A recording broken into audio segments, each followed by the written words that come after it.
There are a ton of hair metal albums that we love from back in the day, but some have aged better than others.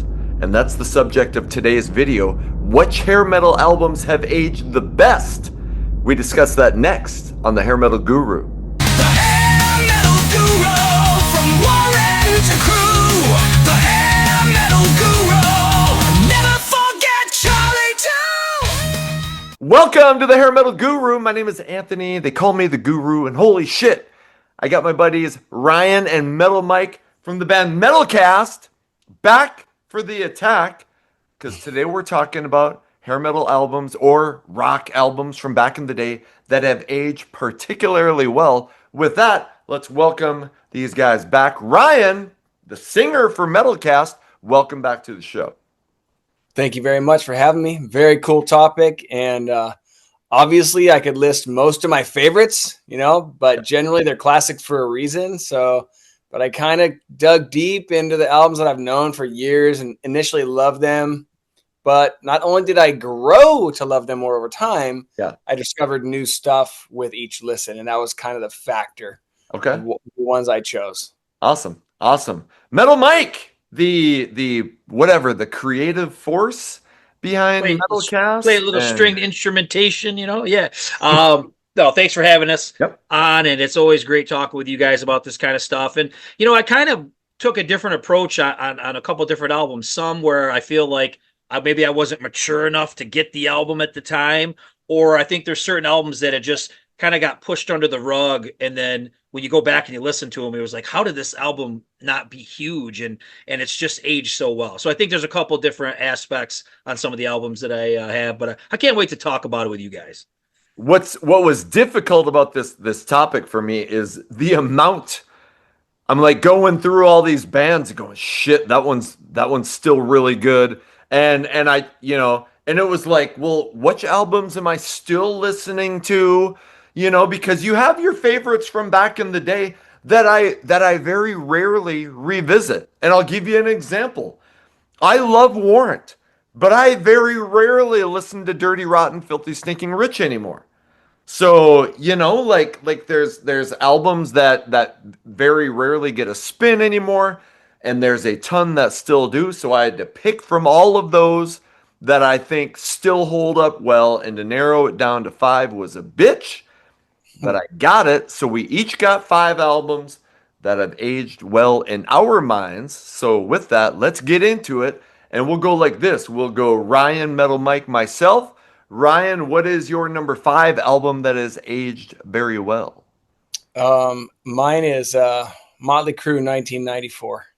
Ooh. Psych, it still sucks and I hate it. Oh, I was like, I thought he hates this album. I was like, what? That has aged well. I don't care what he said. Right. I damn near made my list, but just kidding. Didn't mean to offend anybody out there. It's all right. Anyway, my real number 5 is Shark Island, Law of the Order from 1989. And before I forget, let's give a nod to My City from the Point Break soundtrack and Dangerous from Bill and Ted. Those are epic. But as for this album, I can't even list the tracks to refer to for reference of what's killer and what's not to check out, because I would just run down the entire track listing. It's kind of like Kane Roberts, Saints and Sinners, Hysteria, House of Lords, Sahara, all killer, no filler. This band it's packed with talent. And as the years go on, I pay attention to different things when I listen to music. And this is one of them, and especially his vocals. I'm pretty blown away by how good he was. So it's a total cult classic, which is interesting. It should have been huge, like we say a lot. Such a shame that fucking thing is kind of, like you said, a cult classic. And I just put out an interview today. Today's July 10th, 2025. And I put out an interview with Mark Knight from Bang Tango. And he talked about Bang Tango went on tour with Rat and LA Guns, and that Contraband project that Richard Black sang on was on that tour. Well, he said they only made it like 2 shows and Richard Black bailed. I don't know what happened. But then the entire tour was supposed to be like 2 months, and they only made it like 2 weeks. Apparently, this is like 1991 and shows were just not selling that well. So anyway, but yeah, I'm completely with you. Love that album. Nice. That's So one I've never really got into back then, and I've just got to give it another chance. I might love it, but I had just never caught my ears back in the day for whatever reason. So It's got a little of everything, you know. As several of these on here do, and I kind of refer to that. But just going down the track listing, you sing it all in your head, every track, and you're like, I can't even name one. Just go down the and whole thing. and one of the best fucking ballads, "Bad for Each Other." Oh, Holy shit. so good. Love that song. And Metal Mike, nobody's ever said you were the brightest bulb on the Christmas tree. So just kidding. Just kidding. All right, Metal Mike, what is your number 5? dude, I got to go with a misunderstood album. I think it's to this day still kind of misunderstood. I'm going with Freely's Comet, Second Sighting. I Oh, no really shit. dig that album. And when I listen to it today, I think it sounds better to me than it did when I was a kid. I think I was drinking the Kool-Aid with a lot of the rest of the people thinking that like Todd Howarth has too much material on this. I just want to, I was a big Kiss. I'm obviously still a big Kiss fan. I wanted to hear more Ace, you know what I mean? And I think the story behind the scenes is that Ace Frehley was, wasted and he didn't have a lot of material. So Todd kind of stepped in and put himself in there and took charge a little bit. But when you go back and listen to this album, man, even the Ace stuff, I don't even care. I think when Ace is messed up, he creates his best material. You know what I mean? I think since he's been sober, I don't think his stuff is. I don't. I'm gonna be honest. I don't like any of the recent Ace Frehley solo albums. I want to like them, but they just don't register with me for whatever reason. But I think if you go back and a lot of people are hung up on the first Frehley's Comet, and I think it's really just the singles. When you think of Into the Night and Rock Soldiers, those are really classic songs. But I think Second Sighting overall is a better album. And people that discredit Todd Howarth, he's so talented, man. He's got such a great voice. He's a great guitar player. Listen to his songs like Fallen Angel and Time Ain't Running Out. It's Over Now. And even Ace, man. I think Ace has got some serious classic Ace Kiss sounding stuff, like with what's Insane, Yeah. Juvenile Delinquent. It's kind of like corny, but like that's what Ace does. So that's my album that I picked. I think it's aged really well. It's got great production, great musicianship. And like I said, I think that one piece of Todd Howarth is just kind of misunderstood. He's really talented. Give that one another listen. Give him another chance. But yeah, Second Sighting. I haven't listened to that in forever. So I definitely, because sitting here right now, and I know its reputation, there's a lot of people who kind of shit on it. Yep. And maybe that has leaked into my head. So I haven't bothered in a long time, but I remember you talking about this before. So Yes. I shit, like people were preaching that. What was the last album called? 10,000 volts. What was it called? Is that what it Yeah. was called? Yeah. 10,000 volts. And like the shit I heard from it, I was like, what? You know what I'm sick of, man? I'm sick of these corny, like every Ace Frehley song has to be about space now or electricity or all Yeah. this bullshit. Like you go to the Frehley's Comet albums and there's nothing like that on there. This cliche crap. You know what I mean? No. Right. It's like, hey, let me remind you, I was in Kiss, I was a spaceman. Yeah. Yeah, that's getting a little worn out. And they did the same shit with Tommy Thayer. When you look at like Out of This World and Yes. Lightning, it's like, come on, man, just write a song that is just Yeah. natural. Like, doesn't have to have some stupid theme or whatever. I don't know. Right.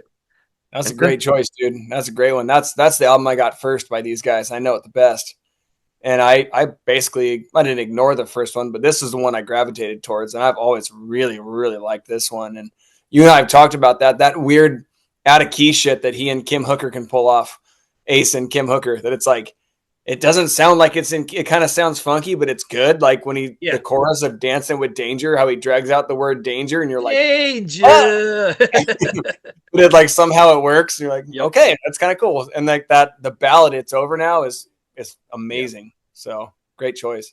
Wow, I'm surprised to hear Ryan chiming in on fucking something Kiss related. I like Vinnie Vincent. I like White Tiger. I like Frehley's Comet. If you try to say White Tiger's got something that's better than Kiss, man, I say we just shut off his. I tried that White Tiger album with Mark St. John. The production is so horrible. Ugh. There's nothing good about it. All right, my number five And this fucking thing that came out in 1993 on Epic Records, and I think it holds up with the best of the Rat releases. It's the self-titled debut album from Arcade with Stephen Piercy on vocals, Frankie Wilsey from Sea Hags on guitar, Donnie Syracuse from Gypsy Rose, and Fred Curry from Cinderella. I feel like, I think that Rats Out of the Cellar is like a damn near perfect album. And I think this album stands up pretty close to it, with the best projects that Piercy's ever put his vocals on. Fucking Dancing with the Angels, Nothing to Lose. Uh, So Good, So Bad is a great ballad. Messed Up World, Calm Before the Screaming SOS. Holy fuck. Like, if this thing comes, and again, I feel like I say that all the time, but 1993 was a shit year for a people associated with hair metal. But most people who discover this album will say that it ranks up with the best sleaze rock albums of that period. It still regularly makes my playlist. Fucking Arcade from 1993, my number 5. Great choice. A little different than Rat. He sounds a little different, but it's a good different. I've always really enjoyed this record. Is Nothing to Lose was the video, right? I can't remember I it, but think so. yeah. There was I think, didn't they get I think there was two singles. But I think nothing to lose. But yeah. Anyway, fucking Cool. Yeah, good choice. I think for some reason I moved on from a lot of this music in like 93. You know what I mean? And I don't know why I didn't buy this album or I missed it. Like it was weird because I was into Psycho Schizophrenia in 93. I thought that was an incredible album. yeah. Probably should have made the list because that's aged pretty well. But Yes. but I don't know why. I got to go back and revisit this one because for some reason I just missed it when it came out. You do. Holy shit. And I'm with you. I damn near put Psycho Schizophrenia on my list. But if you like Rat I love it. and you haven't listened to Arcade, and this is for everybody, even the second album, A2, was decent. It's not nearly as good as the debut, but there is some solid stuff. That debut is fucking a masterpiece. So, Nice. Nice. all right. Ryan, what's your number 4? Here's where I got Brighton Rock doing Love Machine from Ooh. 1991. The third and final of the big three. I got Young, Wild, and Free first and then had to have the rest. I love the hard edge mixed with keyboard touch for this band. The singer, R.I.P., had a slightly acquired taste voice for non-metal folks, but people like us, it's like perfect for our tastes. This album went back to the harder edge and it fits really well. I loved hearing the Greg Fraser interview that you did and his take on this album. He pretty much solidified the fact that they went back and tried to do kind of a harder edge, drop some keys, made it a little less commercial. And it sounds really good, but some songs to check out. The title track is great. Great ballad called Still the One, and Nothing to Lose really shows off his voice. So Brighton Rock, their first three are solid. The singer is Jerry McGee, and yeah, he passed away, I think, in 2019 or 2020. Yeah. But I love his voice. It's got that screechy, grit to it, but they did ballads really well. And that they're really, or at least on the first couple albums, really, really pop oriented. Yeah. They were heavy on the keyboards until that album. But yeah, I'm a big Brighton Rock fan. Nice. I don't know these guys. I'm gonna be honest. I'm just gonna. I'm just glad he's honest about it and he doesn't try to bullshit his way through and be like, yeah, fucking Brighton Rock. Those guys are awesome. Who the fuck is Brighton Rock?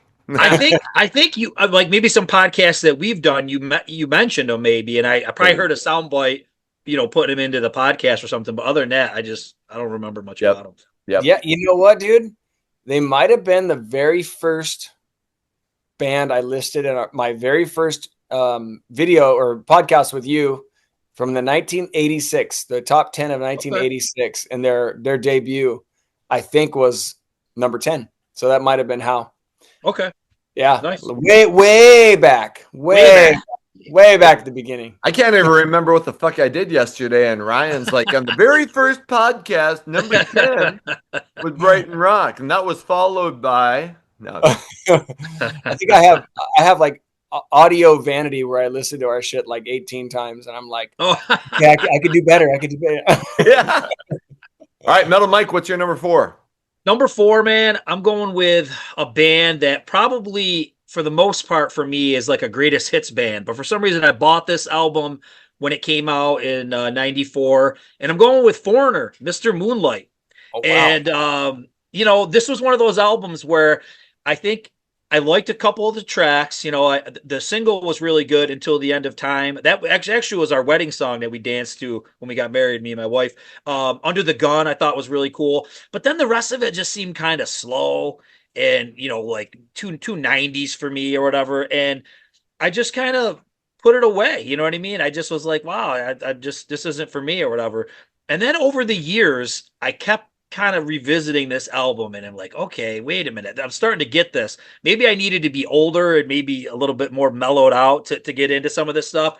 First of all, about this album, if you haven't heard it or ever or in a long time, Lou Gramm is like at the top of his game. I think this was right before like he got sick when he had a brain tumor and stuff, and he kind of went through some health issues. But on this album, he's spot on, and the songwriting's so good, and the harmonies and everything. Like a lot of it's like acoustical rock type stuff, maybe like similar on par with Bon Jovi these days.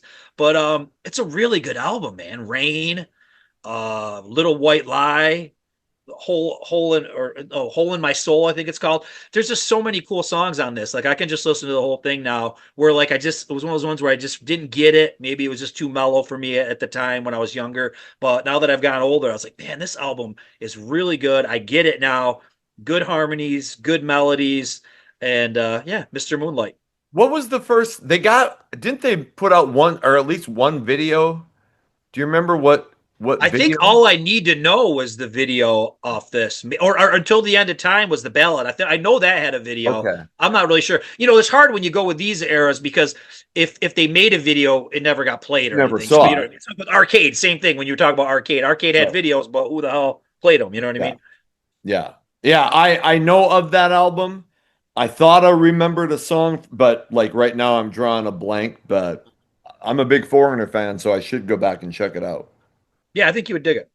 I think we discussed like it starts off kind of hot, and you're like, oh, Foreigner's Yeah. kind of like hitting their stride, and then the rest of the album kind of does this in terms of like it being a hard rock album or like a rock album. It gets very, very mellow. But yeah, dude, I'm right there with you. This thing's aged very well. I like it a lot. It starts off hot-blooded and ends up cold as ice. What's that guy that you're upset? The one guy in the band that you think is so cool. What's his name? Bruce something? Bruce Turgan. Bruce Turgan. Okay. And what was his origins? Where did he come from? I think he was a hired gun, and maybe he was in the Lou Gramm solo band. Oh, okay. And then he went into Foreigner in this era, but he has that one solo album, which I don't think the year it was released is accurate because it's really, really true to form, killer hard rock 80s shit. And you wouldn't expect that from this guy. Yeah. Bruce Turgan has a solo album? It's really good. Really? Yeah. What's it? Is it just Bruce Turgan? I believe so. And it says it's released in some weird year, like it shouldn't be. And I kind of tried to cross check it, and it maintained that. So let me see here. Anyway, yeah. Set up. All right. Okay. My number 4, and this is, I think, kind of like Metal Mike was saying. Like, I was a huge fan back in the day, but I kind of put it away for a while. And there was always the hits that I was like, yeah, well, yeah, obviously those are great songs. And in the last couple of years, and I don't know if it's been just from being on this channel and people talking about it, but fucking Tesla's debut album, Mechanical Resonance, has gotten a rebirth on my playlist over the last year or two. And I always loved modern day cowboy, and I always loved Little Susie. But fucking the deep tracks on this thing are so damn good. Easy come, easy go. Getting better. is so unbelievable. That ballady part at the beginning is amazing. Rock Me to the Top, We're No Good Together, Changes, Love Me. The whole fucking, it's so much stronger than I remember it being. So I've just been listening to the shit out of it lately. And for some ungodly reason, it's only gone platinum. I'm just like, and I think I've said this before. I'm like, I could have swore this thing would have been like 3 or 4 times platinum. And Yeah. maybe they just haven't certified it. I don't know. But it's amazing. It's aged phenomenally well. Tesla Mechanical Resonance, my number 4. Nice. Raw energy on that one. Hell Young men, denim and no makeup in 86 was very rare. Yeah. yeah. Not a huge Tesla guy, but I got a lot of respect for the debut and the Great Radio Controversy. Right. I think that's the one that I'm really into by those guys. Yeah. I really do. I like Psychotic Supper a lot. Bust a Nut has some good moments Yep. from 94, and it went gold in 94, which Wow. unbelievable. But yeah, they're still out doing it. And fuck, I was in touch. Fucking Tesla wrote me on X because I wrote underneath a post. I'm like, hey man, I would love to interview somebody, blah, blah, blah. And fucking I got a private message and they started following me on X. But then they're like, email our publicist. So I did. And she's like, do you want to talk to Frank Hannon? I'm like, fuck yeah. And then she writes me back a few days later, sorry, he's not available. I'll do some more searching and see who can. And now I haven't heard from him for a while. So anyway, working on a Tesla interview. Hopefully Nice. that happens. So with that, Ryan, what's your number 3? Here is Von Groove with their self-titled album from 1992. I see you smiling over there. They're a great, great Canadian band. This is a random gem I scored way back when eBay was brand new. I don't even remember why I got it, but I think it was because I got all these old taped VHS off Headbangers Ball, and Once Is Not Enough was on there as a random video, and I was like, oh, they're kind of killer. I'll check them out. But this album, kind of like Shark Island, it has a little bit of everything. It has hard rockers, mid-tempos, ballads, random instrumentals, but this has the ballad called Love Keeps Bringing Me Home, which made our number 6 on our ballads episode of our 80s Glam Metal cast out of 15, which we did a follow-up, so we had 30. Songs to check out, Once Is Not Enough, House of Dreams, Ariane, and Sweet Pain. Metal Mike, what was your number 6 of that episode? Dude, I have no idea. And I honestly, I can't comment on Von Groove either. It's just, no, don't know. You know, besides you talking about him on a podcast that we did a few years back, no, don't know anything about him. I know of Von Groove, and I know like they've popped up on my YouTube, and I've been like, okay, and I think I remember enjoying it, but I haven't listened to it enough to comment. So your passion for them makes me want to try that shit out. So well, to be totally transparent, I really only know this one. I know they have a shit ton of albums. okay, I have them, but I really went balls deep on this album. But then that's it. And the only reason I know that was number 6 is because I went back to my list today, which I'm very organized with all my lists from all you guys. really? Archives. Wow, awesome. Okay, Metal Mike, what's your number 3? I'm going with Europe, Out of This World. And I think that the problem with me as a kid is that the Final Countdown was just so huge. And the singles and the videos were so epic, right? We got, Carrie, Final Countdown, Rock the Night, Cherokee. And I think when they came out with their first single as Superstitious, and Ryan, you and I have talked about this before. Oh, yeah. It's just, is this really the right single for this album? You know what I mean? Yeah. And then, I got the album and I thought it was decent, but I always thought, it was inferior to that. And we before we were taping, we talked about Prisoners in Paradise, and that one I thought was a lot better too than Out of This World.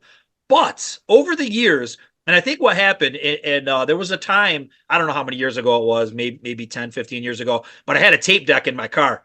And I started busting out the tapes, right?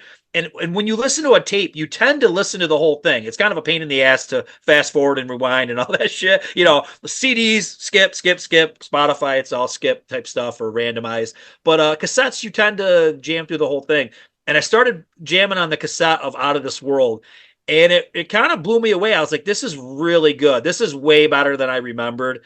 And when I listened to it today, the same thing. I think it's aged really well. The singles, besides Superstitious, which now I don't mind, are all pretty good. You know, Open Your Heart and Let the Good Times Rock. There's some good stuff on there. And then there's Just the Beginning, Seventh Sign, or no, not the Seventh Sign. What is it? Yeah, there's Sign of the Times. That's what I'm thinking of. That's a great song.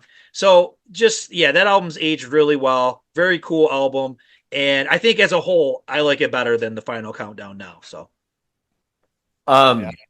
Patrick, that comes on the channel quite a bit, he's been telling me I got to get into Prisoners in Paradise. So yeah, we were talking about before I hit record. I'm like, and I like Europe, but one of the things that is those clean, sweet, high pitched vocals.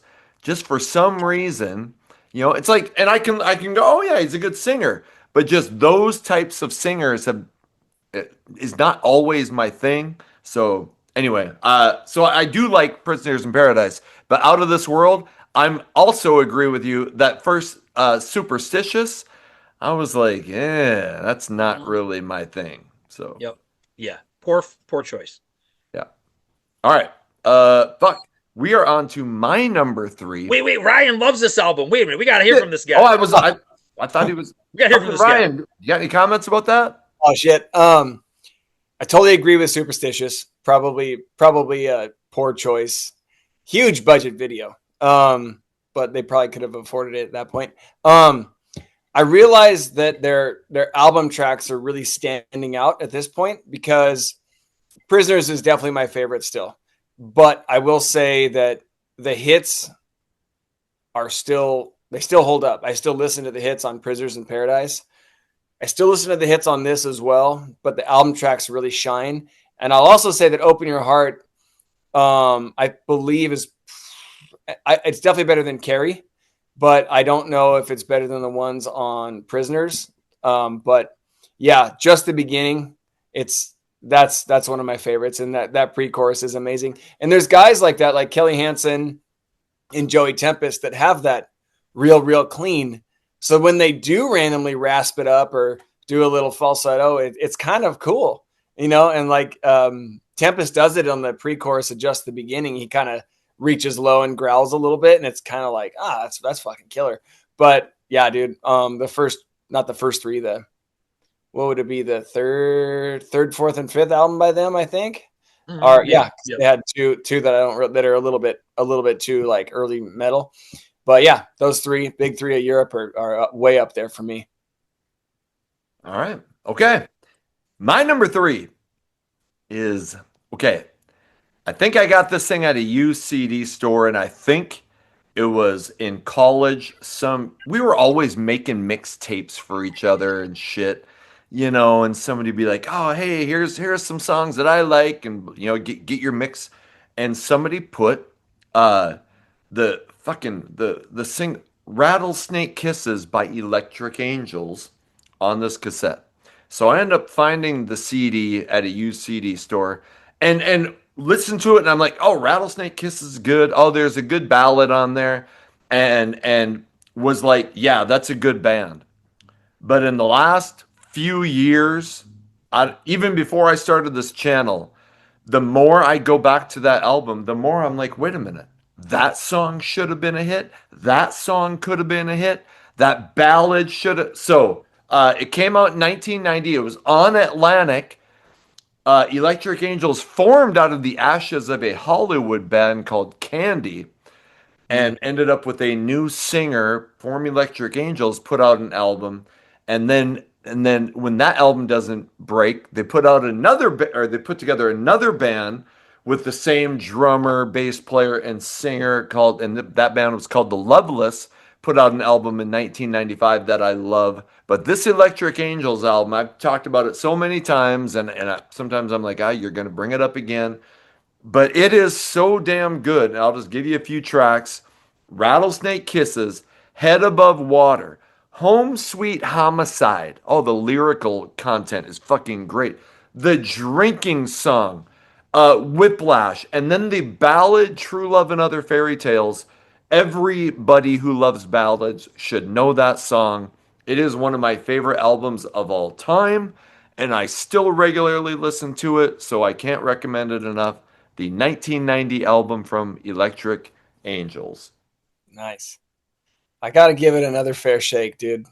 I every time you guys talk about it, you preach it so passionately, and I make note of it, and I never delve. But Okay. correct me if I'm wrong. Are they in the category of like a Rocks Gang, Kick Tracy, Electric Boys, where there's just something a little bit different, or am I totally off?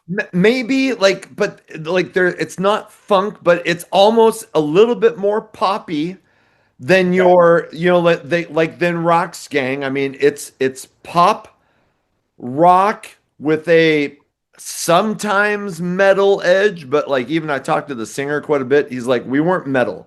And I'm like, agreed. So it's definitely on the poppier side of the hard rock spectrum. The singer doesn't have a very mid tempo or mid range vocals, but the singer, the songwriter Jonathan Daniel wrote all the songs for all three bands he was in, and so there's lyrical twists that you don't see with other bands, and chord changes that you don't see, and he just has a way of writing songs. So anyway, I'll stop now. Mike, have you listened to this? Never got into them back in the day, just missed it for whatever reason, but I have kind of checked out some stuff since you guys have been talking about it and whatnot. And I know sometimes on X it gets real heavy with these guys, and I've definitely checked it out and it sounds good. So Yeah. Okay. All right. We are on to our top two. Ryan, what's your number two? All right. Well, full disclaimer, I had a band called Sword in this place.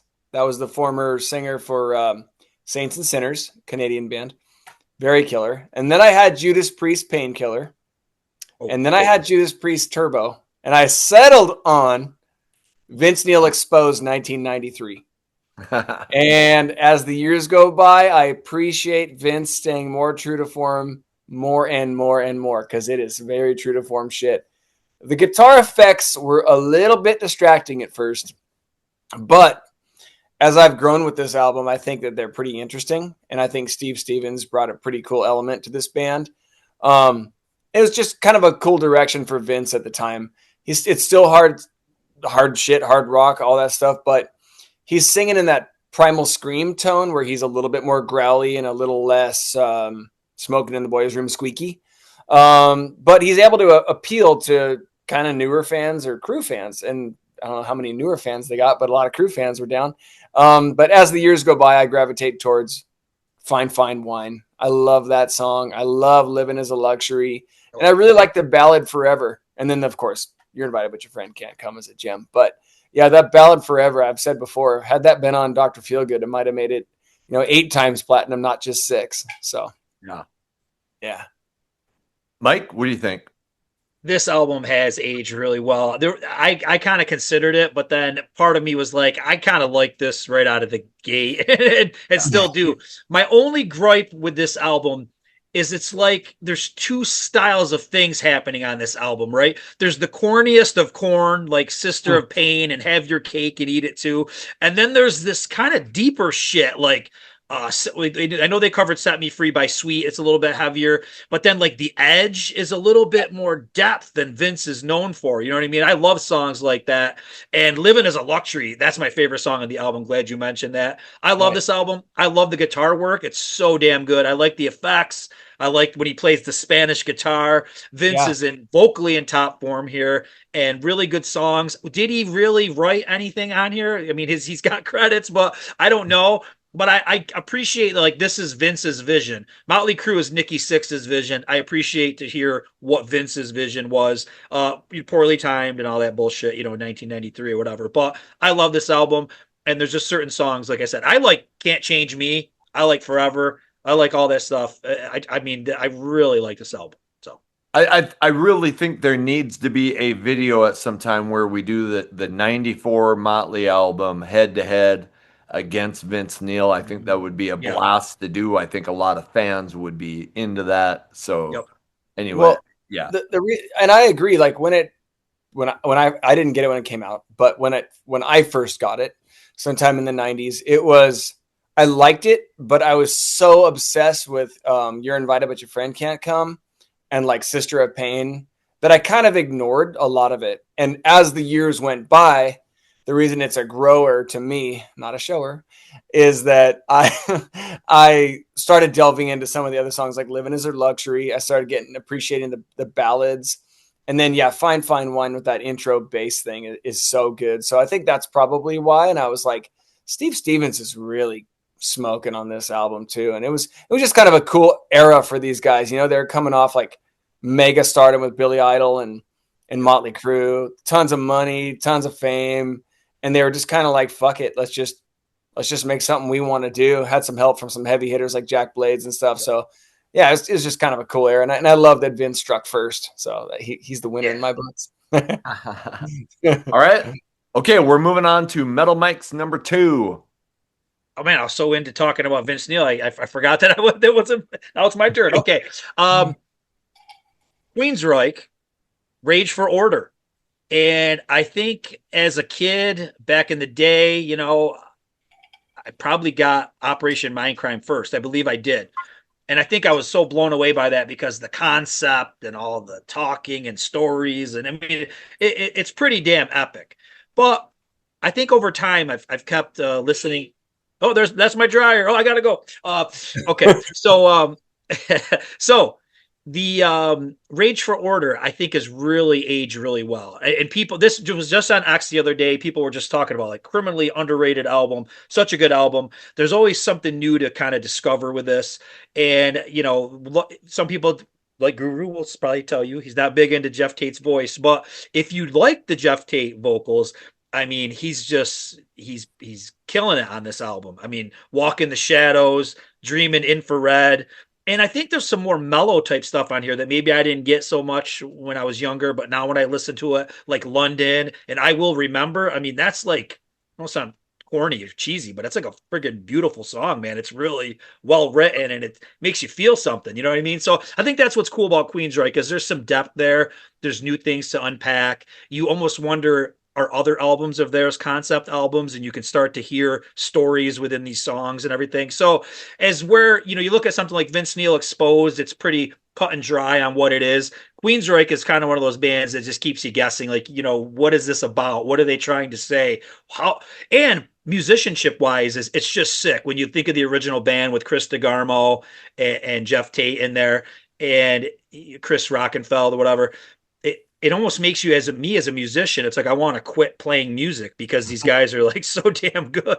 So that's an album I think a lot of people agree with, that's aged really well, along with other albums of theirs like The Warning and stuff like that. It's really good shit. I think they were just too different for me. You know, I was like always, you know, give me the straight, you know, especially back then, give me the straight ahead fun party rock, and I was probably too immature to try to get into him back in the day. And yes, Jeff Tate, while I can hear like holy shit, that guy can sing, those types of vocals just never did it for me. So I probably haven't put much time in to trying to let, you know, I probably never said, okay, I'm gonna fucking Brian from the Hairband Basement was always trying to get me to listen to Operation Mindcrime. So I probably need to like just sit down and listen to it because I really haven't given it a chance, and I should. Ryan, do you have any comments on Queensryche? Yeah, I love this album. Walk in the Shadows is a killer opener. He's kind of poppy, you know, the way he kind of like Simon Le Bon, Joe Elliott kind of squeaks at the end of his vocal phrases a lot on this song, which is kind of killer. I never knew that "Gonna Get Close to You" was a ballad. Cover. Can't remember who told me that. One of you Me. guys. Yeah, you. Yeah, you told me, and I was Cover. like, It's a cover. "That's right." I was shocked, and it was as a female artist, and Yep. I mean, oh yeah, that's right, because I accused Jeff Tate of maybe having to be on some like watch list because of the weird fucking observations he was doing to this poor young lady. And but you're like, oh, it's a cover. I'm like, okay, then she's a stalker, you know. But anyway, very cool album. A little. It's halfway. It's like slide it in. It's like halfway there for me because there's still a little bit too much of like the warning, like maideny, gallopy, crazy. Yep. Yep. A little too like not enough distortion and crunch, and more of like the, you know what I mean. So It's clean. It's like clean metal. You know what I it mean? is, Weird. yeah. And like, so like half of this album I really like, and half of the album I'm like, I'm gonna give it 2 years. Mm-hmm. I like my metal like I like my sex dirty. Shut up, boy. That should have. Now we should be doing an opening montage because you know that would be in there. What's up? That's right. Okay. All right. We on to my number two. My number two. If you would have asked me in 1993 or 1994 where I ranked the Def Leppard albums, I probably would have said this: Hysteria, Pyromania, Adrenalize, High and Dry, and On Through the Night. And now I would probably say Pyromania and High and Dry has leapfrogged over Hysteria and Adrenalize. And it has just, with me, gotten better and better as time has gone on. When I was younger, I was like, yeah, Bring It On the Heartbreak, great song. But, you know, it wasn't until, because I don't remember hearing Let It Go, which is now probably in my top couple Def Leppard songs of all time. That fucking swooping guitar riff. And Another Hit and Run is a song that escaped me until years later. You Got Me Running, Lady Strange. So much epic shit. And the thing came out in 81. Like it's so far ahead of its time, you know, and you can probably credit that to Mutt Lang producing it because everything he touched turned platinum and 10 times platinum often. But this has just gotten better and better as time has gone on. And sometimes I'm like, fuck, maybe it is, you know, like Pyromania is my favorite album, but High and Dry is getting closer as the years go on. So Def Leppard comes in at number 2 for me. I can't believe you shit on Hysteria like that. I do love Hysteria, but if we do a video on albums that haven't aged well, that's going to be on my list. Unbelievable.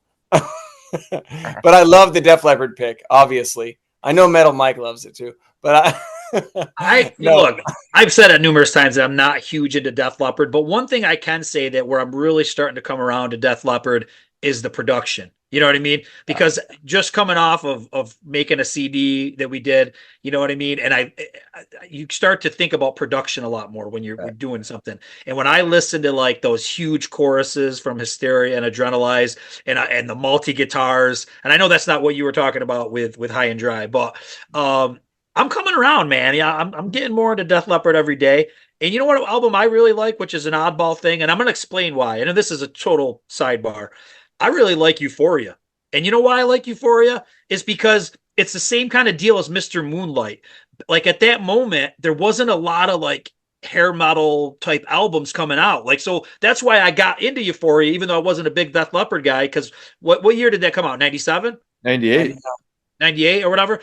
There wasn't shit for the kind of music that we like. I was happy that Def Leppard was out doing like a true to form album. You know what I mean? So, yeah. So, like I said, I think some of those albums I kind of gravitated to during those times because we call them the lean years. You know, I mean, there just wasn't a lot out there, and a lot of the bands had changed their sounds. Like Warrant completely changed their sound for a while, and it's just a weird time. The '90s.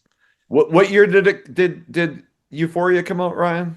You know. I thought it was 99, but I couldn't. You're probably right. No, I think you're right. Slang was 96, so right? Okay. Yeah, So I'm sure they weren't coming out with an album in 2 years. They no. needed to recover off of that. So, but you're exactly right. In those late '90s years, when when those classic bands was coming out with with a new album, I was like, "Fuck, let me at it," because I'm just craving something, and that was a return to form. That Euphoria album. Yep. But that High and Dry, dude, that opener of Let It Go is like, it's like Sammy coming out with One Way to Rock and heavy metal in that time frame where you're like, whoa, what the fuck? This is like, it's weird to say, but like Sammy Hagar was way ahead of the game. Like those two songs, and then like Let It Go, you're like, holy moly, like that riff is so amazing, and it never ever gets old. And they still play it live, and they still do it well.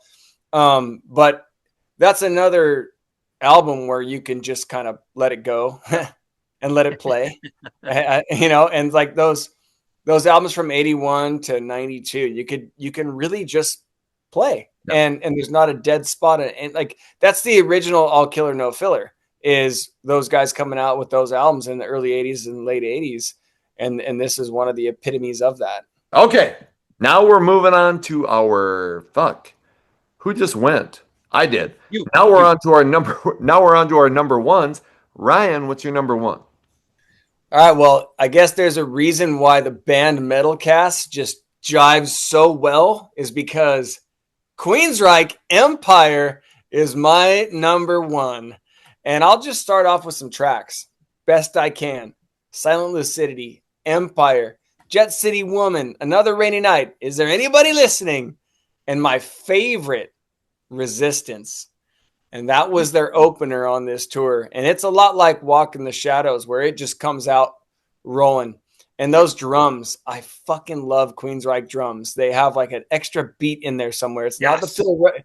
It's not the Phil Rudd stuff of AC/DC. It's just, there's something extra in there, and it's God, it's killer. It really makes the songs. My only critique on this whole album is the album artwork. They had endless opportunities with an album title like Empire, and they went with some 5th grade paper mache project.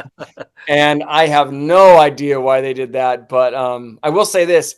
So back in the maybe early 2000s, I was going down to a motocross event in Monterey, California, and we had to pick up our tickets at this fancy hotel right on the water. And out walks Jeff Tate. And I'm like Mr. Starstruck, early 20s guy, and I go, "Oh my God, you're Jeff Tate," like a complete asshole. And he goes, "Yeah." And the person next to him goes, "I say that every day." And I think the person next to him was Scott Rockenfeld. And I didn't even acknowledge him. And I felt so bad, because afterwards I was like, I'm pretty sure that was the very famous drummer. But anyway, Tate was super cool. I said hi. I took a very early flip phone, grainy, shitty picture with him. I still have it. And he was very nice. And I just kind of told him briefly that I was a big fan. And I had just seen them with Rob Halford, Iron Maiden, with the first tour with Dickinson when he came back, and Queensryche. And Queensryche actually really sucked.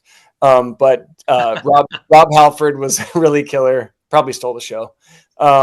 But yeah, so that's my Tate story. He was way cool. But yeah, Queensryche Empire. I remember this came out when I was a kid, and the kind of the cinematography they used at the time, they were a very artsy band, and those videos really stand out. And this album is one where I go back to it a lot, and it's weird because it kind of sits for a while, and then I hear something and I go, "Phew, that was good shit." And then I just crank it for like 2 weeks straight. Yeah. I mean, obviously, I picked Queensryche for one of mine, and this album has aged pretty well. The problem with this album is what happens with a lot of albums. They have a lot of big singles. You kind of get burnt out with Jet City Woman and some of that, you know what I mean? Like Another Rainy Night. But when you go back and you try to put yourself listening to them like you did for the first time, they're so good. I mean, this album is like the mainstream version of Queensryche. You know what I mean? This Yeah, was the time where they kind of crossed over, and Silent Lucidity is so good, and it's just a great album. I love it. I love the song Empire, but I really love Is There Anybody Listening? Because I think there's a lot of depth in the lyrics. Like, what's he like? What are they? Are people aren't listening to him? Are they not listening to what's going on in the world, like a political thing? Like, I just think the lyrics are like thought provoking, and the music's pretty interesting and different. So, just a great band, man. Like I said, they always have me thinking when you listen to the warning. Like, is the warning about AI and yeah, technology taking over? You know what I mean? So, like, they're just damn, they're just way ahead of their time, and and to this day, like, the shit is still relevant. And even though it was done, 30, 40 years ago or whatever, it's just, yeah, it's good shit, man. yeah, yeah. That's why I should get into Queensryche, because I was an English major. Not that that matters, but I was always looking for cool or different lyrics, and shit that was not, like, I liked the fun party lyrics too, but when somebody came out with some, ooh, that's new, so that's why I need to give it another shot anyway. Well, that's a perfect example of this. This, like you said, this is the mainstream version of Queensryche. I am Mister Cars, chicks, drugs, party, that stuff. Like, I'm an AC/DC guy. Like, that's my shit. That's my wheelhouse of songs I like and that I write and that I listen to and all that shit. This is way cerebral, but in like a mainstream route. And the songs I listed were all the sing. I don't know if anybody listening was a single, but it's obviously a hit off the album. Like, the album tracks are cool too, but they're a little bit more thought provoking. And I don't know if I necessarily love those or gravitate towards those. But I will say that Queensryche kind of crossed over on this album. Yeah, that might be a good place if you're going to do Queensryche, is to start with Empire, because Yeah. that's the most accessible, album. So Yeah. I was a freshman in college when that was blowing up, and Silent Lucidity was blowing up. And my roommate was a guitar player, and so he always had all these musician friends. This college was known for being a music school, and all these guys were Queensryche fans, and I was like, "Do you guys want to listen to Tough? What comes around goes around? What's up?"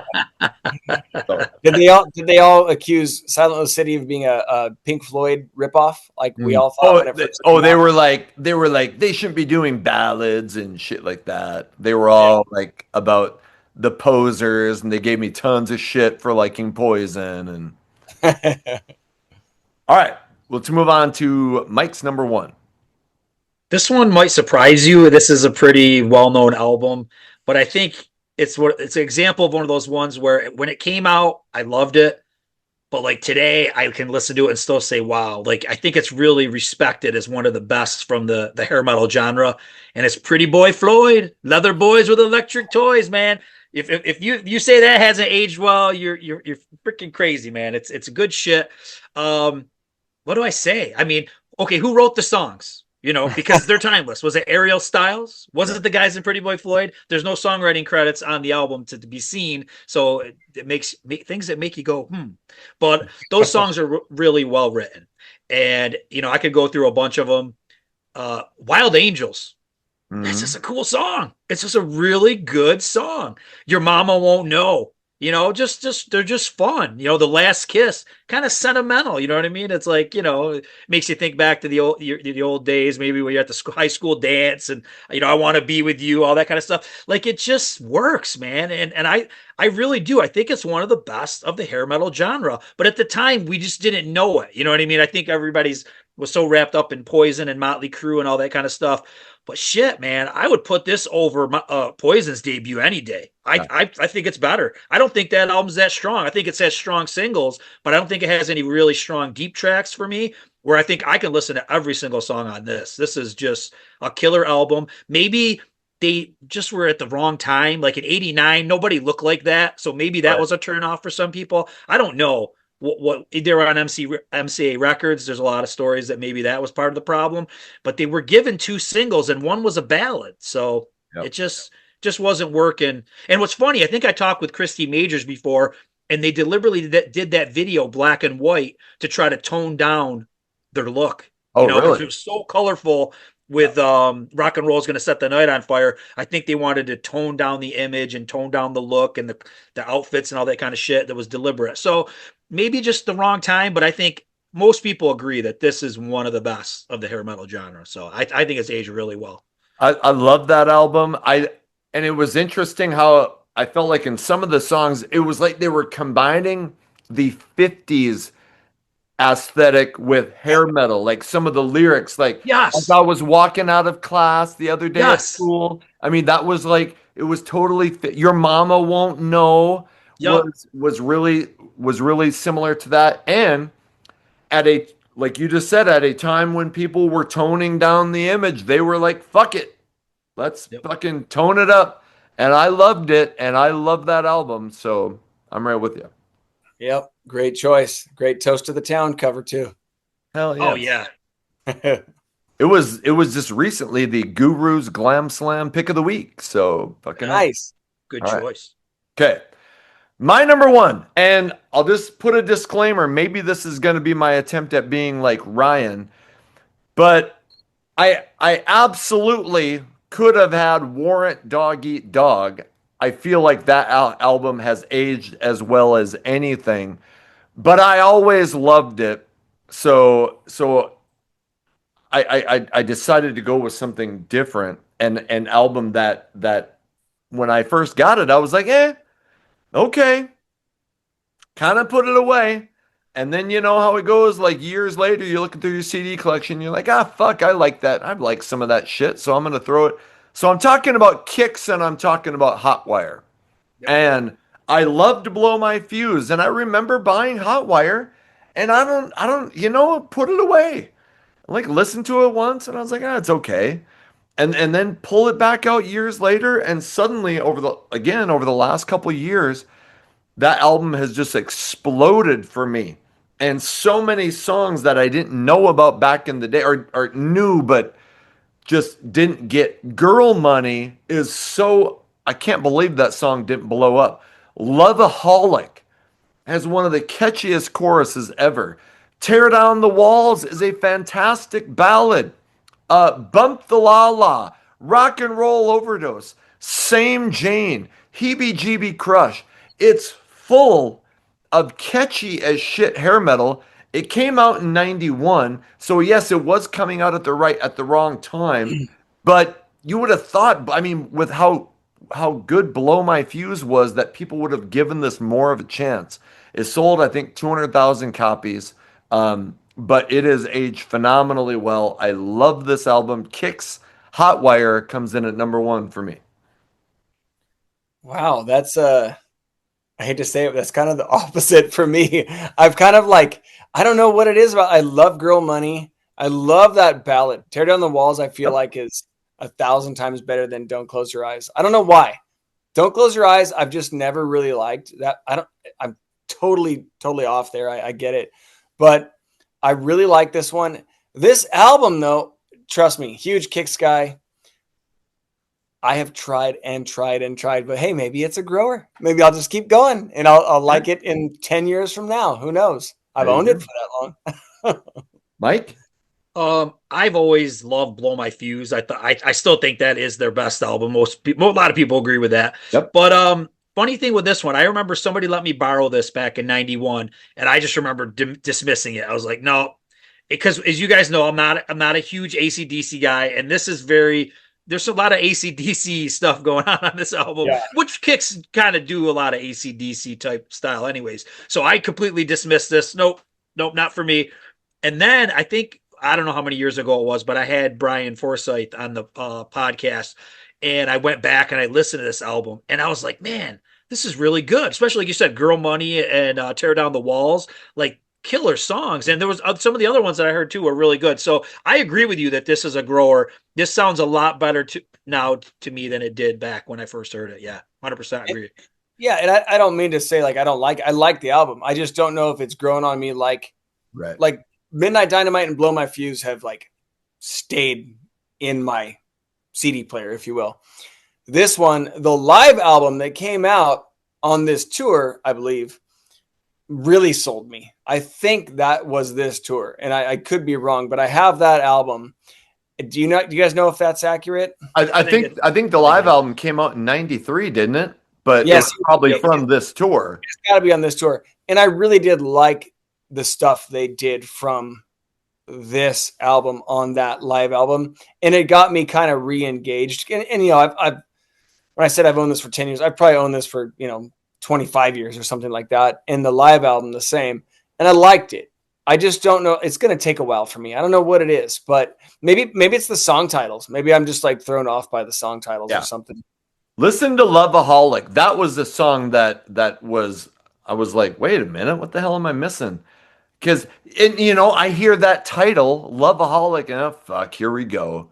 And you're right on some of the song titles are like, like, okay, this band didn't grow at all, but it's just so damn catchy Yeah. that you grow to love it. So Loveaholic, fucking Same Jane. Anyway. Well, I kind of preach that. It's like Pretty Boy Floyd staying super glam. Yep. And it's like these guys staying with those titles. It's like, fuck it, dude. Like, just like Vince Neil, they stayed true to form. I like that a lot.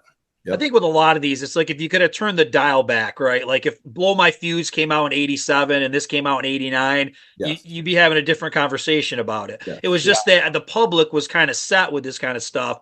And even when I interviewed Brian, he was like, we went to the record company and the guy pulled out the Nirvana CD and he goes, "You guys made the wrong album. This is what's coming," you know what I mean? And it was just there's a million stories. You talk to these guys. There's a million stories like that. It was a real hard time to do something if you were that style of music. So and you can hear in some of the guys that you probably heard it too, like the oh fuck, if we just had not come out at that time. Yep. You like they know that they did something good, but they could have put out fucking, the Beatles, the Beatles' best album, and it was going to be fucking ignored. Yeah. And, what are you going to do? I mean, So what I liked what it did with a lot of bands is it pushed him to get heavier. I mean, think about Kiss Revenge, think about Dog Eat Dog. Like we wouldn't have those albums if we didn't have Alice in Chains and Pantera and Nirvana. You know what I mean? It made these bands get grittier. So I don't know. I guess in retrospect, it all had to happen the way that it did. But like I said, I can understand when you put all your efforts into something and it tanks because of the time change. You're absolutely right. It did force these bands to grow lyrically and musically. The only bitch of it is that the music buying public didn't go with them. Right. And they were like, so, if Dog Eat Dog blows up, if Revenge blows up, I would love to hear what they would have done with the next album instead of, Kiss goes Carnival of Souls, completely out of left field. Warrant, and I love Ultraphobic, but, I would have been interested to hear where they would have gone if Dog Eat, because I love, and most people say Dog Eat Dog is their favorite. So if some of these bands had some good success, it would have been great to see where they would have taken it. Yep. Yeah. So with that brings us to the end of 5 albums that we feel have grown very well. We would love for you to go in the comments, maybe talk about some of the albums that we talked about. Tell us if you agree, and tell us some of the albums that you think have grown very well. With that, it's time to say goodbye to our little round table members. Ryan, it's great to have you back on, man. Thanks a lot, man. This is a really cool one. I appreciate it. Absolutely. And Metal Mike, always good to have you back on. Thanks for coming, man. Yeah, man. Great talking with you guys again. And we'll give a quick plug. We just put out the Metalkast CD. If you get a chance, check it out, or check it out on Spotify, YouTube. All the songs are out there. So just check it out and have fun with it. Yes. And I will be putting out the Metalcast interview here shortly. It's in the queue to be edited and put out. So I interviewed these guys, talked about the entire album. We went through track by track. So yes, please go check that out, and I will put the link for that in the description. So with that, thank you guys for coming on. Hey, thank you for watching, and subscribe, what the hell, ring the bell, and whatever you can do to support the channel. I just appreciate you being here. Until the next video comes out, my name is Anthony. They call me the Guru. Take care of yourselves.